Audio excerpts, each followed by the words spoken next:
नमस्कार दोस्तों, स्वागत है आप सभी का आज के सेशन में। आज के सेशन में हम डिस्कस करेंगे on the topic FEDAI rules, यानी कि foreign exchange dealer association of India ने क्या रूल्स बनाए हुए हैं।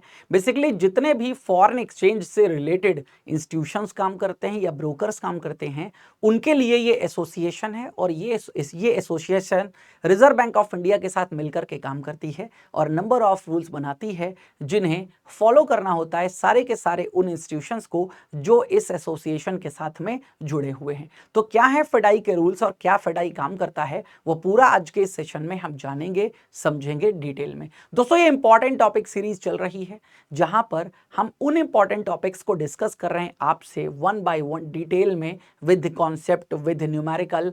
जहां पर जिसकी जरूरत है, ये वही टॉपिक हैं जो आपके जून 2025 एग्जामिनेशंस में, ठीक है, जिनसे संबंधित प्रश्न पूछे गए हैं, या फिर 2024 में जो आपका बीएफएम का एग्जाम हुआ था वहां पर प्रश्न पूछे गए हैं। तो ये इंपॉर्टेंट टॉपिक सीरीज है, प्लीज इससे जुड़े रहिएगा। डेली 8:30 बजे JAIIB CAIIB वाला यूट्यूब चैनल पर आपको ये सेशन मिल जाता है। इसके पहले भी नंबर ऑफ सेशंस मैं ले चुका हूं, उनको जाकर के जरूर देखिएगा आप सभी लोग। तो चलिए स्टार्ट करते हैं आज का सेशन।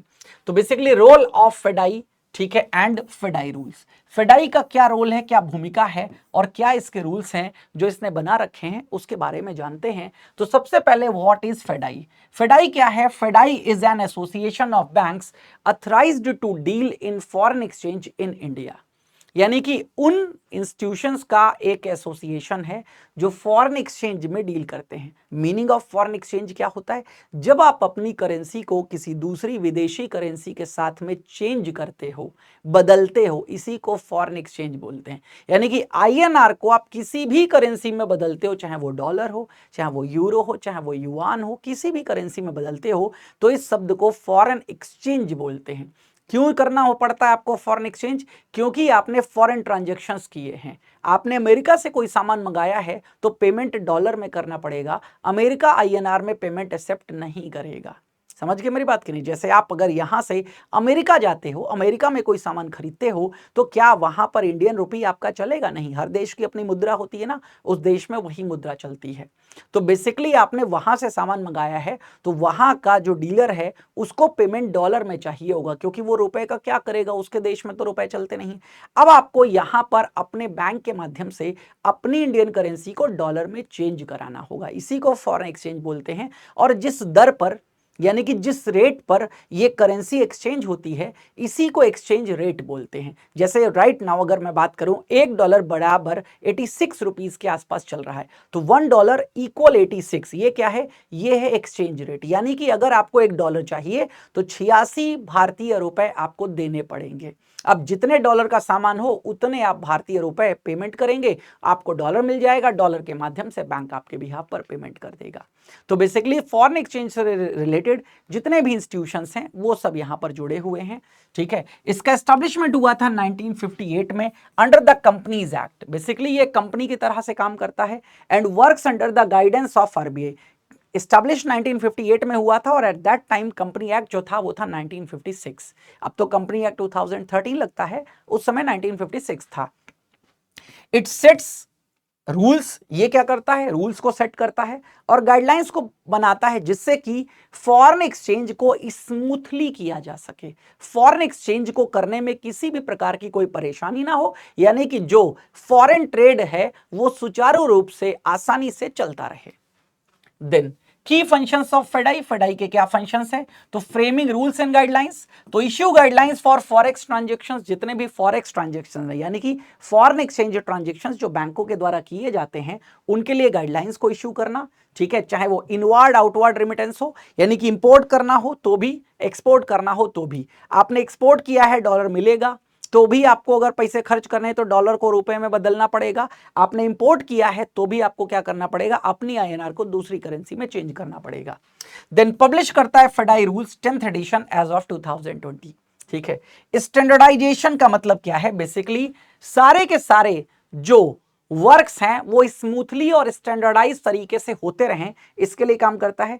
तो स्टैंडर्डाइज प्रैक्टिसेस, प्रैक्टिसेस को स्टैंडर्ड बनाना, यानी कि हर जगह एक जैसी प्रैक्टिस हो सके, ठीक है। जैसे कॉमर्शियल बैंक में आप कहीं पर भी जाते हो, रूल सभी के समान होते हैं। हर कॉमर्शियल बैंक में सेविंग अकाउंट है, हर कॉमर्शियल बैंक में करंट अकाउंट है, रूल्स भी लगभग क्या है, सबके बराबर ही हैं यहाँ पर। क्यों? क्योंकि रिजर्व बैंक ऑफ इंडिया ने सेट कर रखे हैं कि स्टैंडर्ड मेंटेन कर रखा है, बस वही समझ लीजिएगा। स्टैंडर्डाइज का क्या करना है, प्रैक्टिस को डॉक्यूमेंटेशन करना है। And charges in foreign exchange dealings, foreign exchange dealing में जो चार्जेस हैं। ट्रेनिंग एंड सर्टिफिकेशन भी प्रोवाइड करता है, conducts training program and certifies personnel in foreign exchange operations. जो भी फॉरेन एक्सचेंज ऑपरेशंस में पर्सन लगे हुए हैं उनको ट्रेनिंग देना और उनको सर्टिफिकेट प्रदान करना, ये भी इसी का काम है। सपोर्ट टू बैंक्स, बैंकों को सपोर्ट करना। Assist member banks in resolving forex related issues, जितने भी मेंबर बैंक्स हैं इसके पास, अगर वहां पर किसी भी प्रकार का फॉरेक्स रिलेटेड इशू है, यानी कि फॉरेन एक्सचेंज रिलेटेड इशू, तो उसको क्या करना है, रिजॉल्व करना है, ठीक है। And provides updates on regulations, और रेगुलेशंस पर अपडेट को प्रोवाइड करना। Daily rate guidance, daily rate guidance का मतलब है फॉरेक्स की क्या दरें होंगी उस पर डील करना।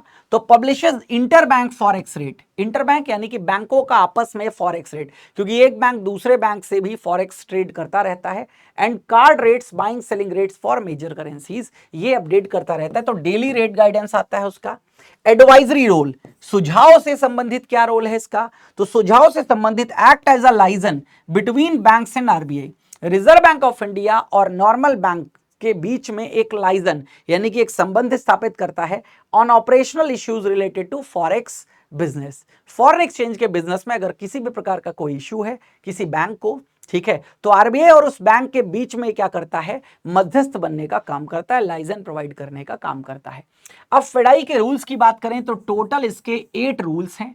नंबर 1 रूल यहां पर देखते हैं जो कहता है, rule 1, hours of business for coating FX rate, यानी कि बिजनेस ऑपरेशंस की टाइमिंग क्या होंगी। वैसे तो फॉरेन एक्सचेंज मार्केट की बात करें तो एक ग्लोबल मार्केट है, यानी कि 24/7 यहां पर ट्रेड होता रहता है because of time zone differences, क्योंकि पूरे वर्ल्ड में आप जानते हो एक जैसा टाइम जोन नहीं होता है। आज कहीं दिन है, मतलब अभी कहीं पर दिन है तो अभी कहीं पर रात होगी। भारत में जब दिन होता है तो अमेरिका में रात होती है, तो ये टाइम डिफरेंसेस हैं। तो अब जहां पर दिन होगा वहां पर ट्रांजेक्शन्स हो रहे हैं, दूसरी जगह पर भी ट्रांजेक्शन्स होंगे, तो ये क्या करता रहता है, 24/7 मार्केट चलती है। लेकिन उसके बावजूद भी हर देश में इसकी कुछ टाइमिंग्स हैं। 9 AM to 5 PM ये वर्किंग डेज में चलती है timings. Customers transact can extend beyond 5 PM at the bank description, bank अपने डिस्क्रिप्शन पर क्या कर सकता है, 5 बजे के बाद में भी समय को बढ़ा सकता है। Cash value transactions allowed beyond hours for individuals as per policy, जो कैश वैल्यू ट्रांजेक्शन्स हैं, ठीक है, उनको भी क्या किया जाता है, अलाउड किया जा सकता है बियॉन्ड आवर्स, यानी कि समय के बाद भी फॉर इंडिविजुअल्स, व्यक्तियों के लिए एज पर पॉलिसी, जो पॉलिसी बनाई हो बैंक्स ने। स्पॉट डेट, स्पॉट डेट का मतलब होता है T+2, ये रेट्स होती हैं फॉरेन एक्सचेंज में। Roll over happens at 12 midnight IST, जितने भी स्पॉट ट्रांजेक्शन्स हैं जहां पर T+2 काउंट होता है, तो T+2, तो ये रोल ओवर कब होता है, 12 बजे। जैसे अगेन समझ लीजिएगा किसी होटल में जाते हो ना, चेकआउट टाइम होता है 12 बजे, यानी कि 12 बजे के बाद अगला दिन लगेगा। तो यहां पर भी मिडनाइट यानी कि रात के 12 बजे के बाद अगला दिन लगेगा। तो मान लीजिए आज मैंने कोई ट्रांजेक्शन किया, ठीक है, आज है ट्यूसडे, ठीक है, ट्यूसडे को मान लीजिए मैंने कोई ट्रांजेक्शन किया है यहां पर, ठीक है, तो क्या होगा, ट्यूसडे को हमने ट्रांजेक्शन किया था शाम को 4 PM पर, ठीक है, तो आज के 12 बजे ट्रांजेक्शन ओवर हो गया। अब अगला दिन 1+1, क्योंकि T+2 चलता है ना यहां पर, तो ध्यान रखिएगा इस तरीके से सिस्टम होता है। देन सैटरडेज और not treated as working days except for retail transactions, Saturday को, ठीक है, वर्किंग डेज ट्रीट नहीं किया जाता है और यहां पर सिर्फ रिटेल ट्रांजेक्शंस होते हैं। हॉलिडे क्लासिफिकेशन, यहां पर छुट्टियां भी 2 प्रकार की होती हैं, एक छुट्टी को कहते हैं नॉन हॉलिडे, एक छुट्टी को कहते हैं सडनली डिक्लेयर्ड हॉलिडे। ऐसी कोई भी हॉलिडे जहां पर T+2 को मिलाएंगे तो हो जाएगा 3 दिन। 3 दिन पहले अगर आपको कोई छुट्टी पता है कि आने वाली है, जैसे 15 अगस्त की छुट्टी सबको पता है कि 15 अगस्त बंद रहता है, तो 15 अगस्त की छुट्टी 3 दिन पहले पता है, तो याद रखिएगा ये छुट्टी को क्या बोलेंगे, नॉन हॉलिडे। सडन हॉलिडे जो 3 दिन पहले छुट्टी हो जाती है, ठीक है, announce less than 3 days prior, क्या अचानक से कुछ ऐसा बड़ा हो गया, देश का कोई महान नेता एक्सपायर हो गया, तो क्या हुआ, ठीक है, राष्ट्रीय शोक मनाया गया, तो तुरंत सडन हॉलिडे डिक्लेयर्ड हो गई, ठीक है, या किसी तरीके से कहीं फ्लड आ गई, कहीं बहुत किसी भी तरीके की कोई छुट्टी जो 3 दिन पहले डिक्लेयर करी गई है, ठीक है, उसको सडन हॉलिडे बोलते हैं। रूल 2 आता है रिलेटेड टू एक्सपोर्ट ट्रांजैक्शंस। तो रूल 2 क्या कहता है? Bill buying rate is used for purchasing export rate. देखो बिल बाइंग रेट क्या होती है? दो प्रकार की रेट होती है, एक को टीटी रेट बोलते हैं और एक को बिल बाइंग रेट बोलते हैं। टीटी रेट होता है telegraphic transfer. Telegraphic transfer same day happen होता है, बल्कि मार्केट में ऐसा नहीं होता है। मार्केट में हमेशा बिल के हिसाब से काम चलता है। बिल यानी कि जितने दिनों का क्रेडिट पीरियड आपने लिया हुआ है उसी हिसाब से काम चलेगा। तो बेसिकली जितने भी एक्सपोर्ट बिल हैं, एक्सपोर्ट बिल को परचेज करने के लिए आपको बिल बाइंग रेट ही लगाना है। जो भी बिल बाइंग रेट चल रही होगी उसी पर सारे के सारे एक्सपोर्ट्स बिल्स को परचेज करना है। क्रिस्टलाइजेशन इनटू आईएनआर, इनको इंडियन रुपी में कन्वर्ट कर देना है, क्योंकि एक्सपोर्ट बिल परचेज करने का मतलब है एक्सपोर्टर का बिल आपने लिया है। अब एक्सपोर्टर को पेमेंट मिल रहा होगा डॉलर में, आप उसको आईएनआर में क्रिस्टलाइज कर दीजिए। क्रिस्टलाइज करते वक्त कौन सी रेट ध्यान रखनी है? Telegraphic transfer TT selling rate after due date if unpaid. अगर ड्यू डेट पर पेमेंट नहीं मिलता है, जो भी बिल की डेट होगी उस ड्यू डेट पर अगर वो अनपेड रहता है बिल, यानी कि पेमेंट नहीं हुआ, तो भी आईएनआर में क्रिस्टलाइज कर दीजिए उसको, फिर वसूली करेंगे किससे? ठीक है, जिससे पैसा नहीं मिला है। Normal transact period, normal transit period NTP क्या माना जाता है? क्योंकि आप एक्सपोर्ट इंपोर्ट कर रहे हो ना, तो समय जो मिलता है बीच में, नॉर्मल ट्रांजिट पीरियड। तो foreign currency bill DP side 25 दिन का माना जाता है नॉर्मल ट्रांजिट पीरियड, और आईएनआर बिल नॉन एलसी जो कि लेटर ऑफ क्रेडिट के थ्रू नहीं है, उसमें 20 डेज का नॉर्मल ट्रांजिट पीरियड माना जाता है, यानी कि इतना समय लगेगा। ठीक है। देन एलसी ट्रांजैक्शंस में 3 से 20 दिन होता है बेस्ड ऑन रीइंबर्समेंट मेथड, जो उसमें मेथड को कंफर्म किया गया है। Then early realization, interest refunded and swap cost applied. अगर अर्ली कोई रियलाइजेशन हो गया है, ठीक है, यानी कि समय के पहले बिल का पेमेंट हो गया है, तो इंटरेस्ट रिफंड कर दिया जाएगा, ब्याज जो उतने समय का लिया गया है, क्योंकि ब्याज कम, भाई जितने समय तक आपने रखा है उतने समय तक का ब्याज लगेगा, बाकी ब्याज रिफंड कर दिया जाएगा, और स्वैप कॉस्ट अप्लाइड होगी वहां पर। ठीक है।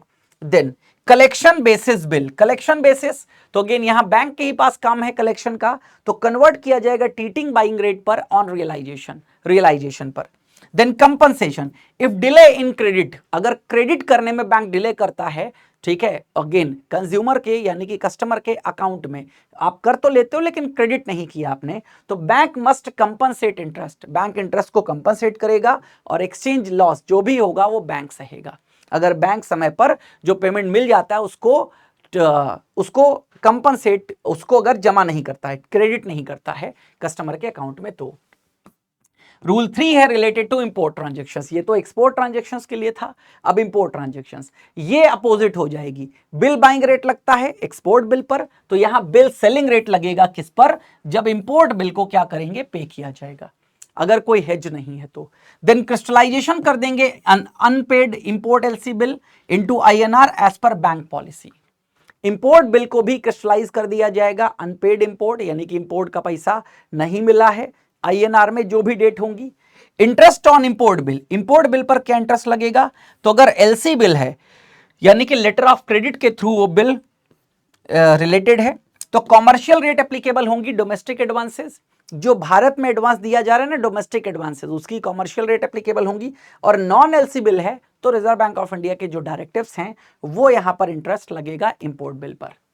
रूल 4 कहता है क्लीन इंस्ट्रूमेंट्स। क्लीन इंस्ट्रूमेंट्स का मतलब क्या होता है? आउटवर्ड रिमिटेंस में क्या क्लीन रखना है? टीटी सेलिंग रेट और कॉन्ट्रैक्टेड रेट क्या फॉलो करनी है? टीटी सेलिंग रेट यानी कि टेलीग्राफिक ट्रांसफर सेलिंग रेट, या फिर जो भी आपके कॉन्ट्रैक्ट में रेट है वो contracted rate. Encashment of forex instrument, encashment यानी कि किसी फॉरेक्स इंस्ट्रूमेंट को आपके ने कैश में कन्वर्ट किया है, जो चाहे वो फॉरेन करेंसी नोट हो, ट्रैवलर चेक हो, at discretion of bank buying या सेलिंग रेट। ये बैंक के विवेकाधीन पर निर्भर करता है कि बैंक इसमें बाइंग या सेलिंग जो रेट लगाता है। इनवर्ड रिमिटेंस, ये तो था आउटवर्ड, आउटवर्ड यानी कि यहां से पैसे भेजना है, इनवर्ड यानी कि रिमिटेंसेस जो हमारे पास आ रहा है। थ्रेशोल्ड है, ठीक है, auto converted at TT buying rate, ठीक है, अगेन थ्रेशोल्ड जितनी भी होगी उसकी थ्रेशोल्ड से कम या बराबर तो ऑटो कन्वर्ट हो जाएगा टीटी बाइंग रेट पर। Threshold executed in FCY foreign currency unless beneficiary consent, execute किया जाएगा फॉरेन करेंसी अगर बेनिफिशियरी कंसेंट है तो, ठीक है, अनलेस बेनिफिशियरी कंसेंट, जब तक बेनिफिशियरी का कंसेंट नहीं है, क्योंकि अगेन ये क्या है? इनवर्ड रेमिटेंस है ना। डिलेड क्रेडिट कंपनसेशन, तो डिलेड क्रेडिट पर क्या कंपनसेशन देना है, saving bank interest plus 2% plus exchange का लॉस जो भी हुआ ये देना पड़ेगा। वोस्त्रो ट्रांजेक्शंस, वोस्त्रो ट्रांजेक्शंस का मतलब है, वोस्त्रो अकाउंट किसका होता है, विदेश का कोई बैंक है उसका इंडिया में अकाउंट होगा, उसको वोस्त्रो बोलते हैं। तो form A3 must reach with in 5 days, ठीक है, delays attract penalties. Form A3 जो है वो 5 दिनों में हो जाना चाहिए।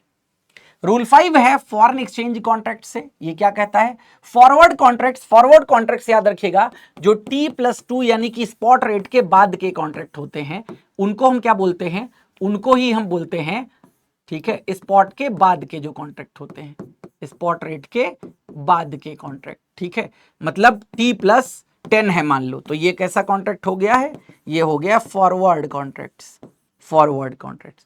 तो forward contract must have fixed amount and delivery date, इसमें एक फिक्स अमाउंट और डिलीवरी डेट होनी चाहिए। ऑप्शन डिलीवरी पीरियड, ठीक है, मोर देन और इक्वल टू 1 मंथ होना चाहिए। देन अर्ली और late submission of bill accept होगा, ठीक है, इफ रियलाइजेशन डेट अनचेंज, अगर रियलाइजेशन डेट यानी कि वसूली की तारीख बदली नहीं है तो। राउंडिंग ऑफ रूपी amounts as per bank policy, जो राउंडिंग ऑफ करेंगे रूपी को, क्योंकि यहां पर दशमलव में आएगा पैसा, तो राउंडिंग ऑफ करेंगे बैंक की policy. Merchant quote should be in direct terms, merchant quote जो करोगे तो 1/100 unit of FCY foreign currency, तो ये मर्चेंट को जो भी कोट करोगे वो डायरेक्ट टर्म में कोट करनी है, ना कि इनडायरेक्ट टर्म में। डायरेक्ट कोट का मतलब ये होता है आप बताओगे वो करेंसी क्या रेट पे मिल रही है, जैसे $1 इक्वल्स टू 87, ये है डायरेक्ट कोट, डायरेक्ट कोट। फिर रूल 6 पर बात आती है early delivery, extension and cancellation of contract. अगर अर्ली डिलीवरी होती है या कॉन्ट्रैक्ट को एक्सटेंड करना है या कैंसलेशन करना है तो क्या होता है, अर्ली डिलीवरी में क्या होगा, अलाउ करेंगे लेकिन यहां पर इन्वॉल्व हो जाएगी स्वैप कॉस्ट और इंटरेस्ट ऑन फंड आउटले, जो भी फंड का आउटले होगा उस पर। Extension, cancel and rebook and current rate, अगर कैंसल होता, अगर ट्रांजैक्शन एक्सटेंड होता है, कॉन्ट्रैक्ट एक्सटेंड होता है तो कैंसिल करेंगे और उतने समय के लिए रीबुक करेंगे करंट रेट पर, जो पुरानी रेट है वो अप्लाई नहीं होगी, अप्लाई गेन या लॉस जो भी होगा उसको अप्लाई कर देना है। कैंसलेशन, परचेज कॉन्ट्रैक्ट अगर कैंसिल होता है तो TT सेलिंग रेट लगेगी और सेल कॉन्ट्रैक्ट कैंसिल होता है तो TT बाइंग रेट यहां पर लगेगी। If no instructions from customer, bank must cancel within 3 business days after maturity.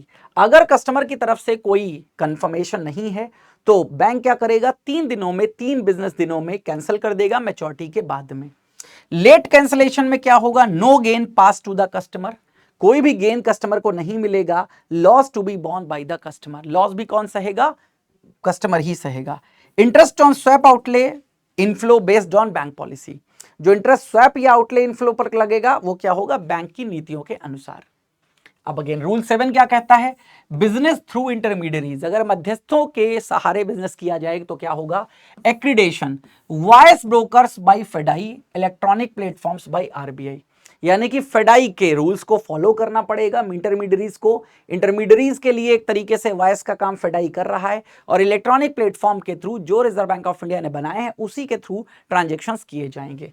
No commission to other bank employees, किसी बैंक एम्प्लॉय को कोई कमीशन नहीं देना है, मध्यस्थों को भी। All intermediaries must follow FEDAI code of conduct, FEDAI की जो आचार संहिता है वो सारे के सारे, ठीक है, इंटरमीडियरीज को फॉलो करनी है, मध्यस्थों को। Disputes handle by FEDAI appointed committee, अगर कोई डिस्प्यूट होती है तो डिस्प्यूट को कौन हैंडल करेगा, फेडाई एक कमेटी अपॉइंट करेगी, वही इसको देखेंगे। और लास्ट रूल आता है जिसे इंटर बैंक सेटलमेंट बोलते हैं, यानी कि एक बैंक दूसरे बैंक के साथ जो सेटलमेंट कर रहा है इसे इंटर बैंक सेटलमेंट कहते हैं। एक बैंक कस्टमर के साथ जो करेगा वो कस्टमर सेटलमेंट है, ये इंटर बैंक। तो डिलेड फंड डिलीवरी, अगर आपने फंड डिलीवर डिलेड किया है तो 2% का इंटरेस्ट देना पड़ेगा over benchmark rate. Benchmark rate यहां पर मिबॉर को माना गया, मिबॉर यानी कि मुंबई इंटरबैंक ऑफर्ड रेट या SOFR secured overnight financing rate, तो इसके अकॉर्डिंग, ठीक है, plus 2%। Back valuation allowed with in 2 working days, ठीक है, 2 वर्किंग दिनों में बैक वैल्यूएशन भी अलाउड है, आप बैक वैल्यूएशन कर सकते हो। क्लेम विंडो 15 वर्किंग डेज, 15 दिनों में क्लेम कर सकते हो। Else capped at 60 day interest, लेकिन इंटरेस्ट जो है वो उसकी कैपिंग है 60 दिनों की। डिस्प्यूट और डिफॉल्ट, अगर मोर देन 60 डेज हैं तो रिपोर्ट किसको किया जाएगा, फेडाई को। रॉन्ग फंड डिलीवरी और undue enrichment must be corrected with value date compensation और इंटरेस्ट, यानी कि अगर कोई रॉन्ग फंड डिलीवरी है, ठीक है, या कोई अनड्यू इनरिचमेंट है, तो उसको करेक्ट जिस डेट में किया जाएगा उसी डेट से चीजें फॉलो होंगी।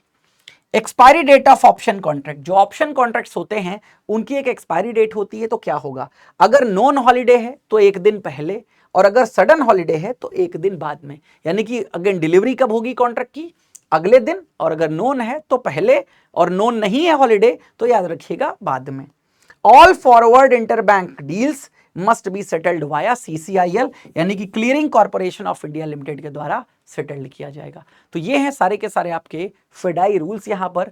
उम्मीद करता हूं आपको सेशन पसंद आया होगा, सारी बातें आपको समझ में आई होंगी। अब दोस्तों अगेन इंडिपेंडेंस डे सेल चल रही है, 79% का ऑफ दिया जा रहा है सभी के सभी महापैक्स और लाइव बैचेस पर। आप लाइव बैचेस के लिए कहां जा सकते हैं, pw.live लॉगिन कर लीजिएगा, वहां पर जाइएगा, गवर्नमेंट एग्जाम में आप क्लिक कर लीजिएगा। गवर्नमेंट एग्जाम में क्लिक करने के बाद आप आगे देखेंगे, आपको मिल जाएगा JAIIB CAIIB, इस पे क्लिक करिएगा, सारे बैचेस आपको मिल जाएंगे। तो जल्दी जाइए, अभी इसका फायदा उठाइए।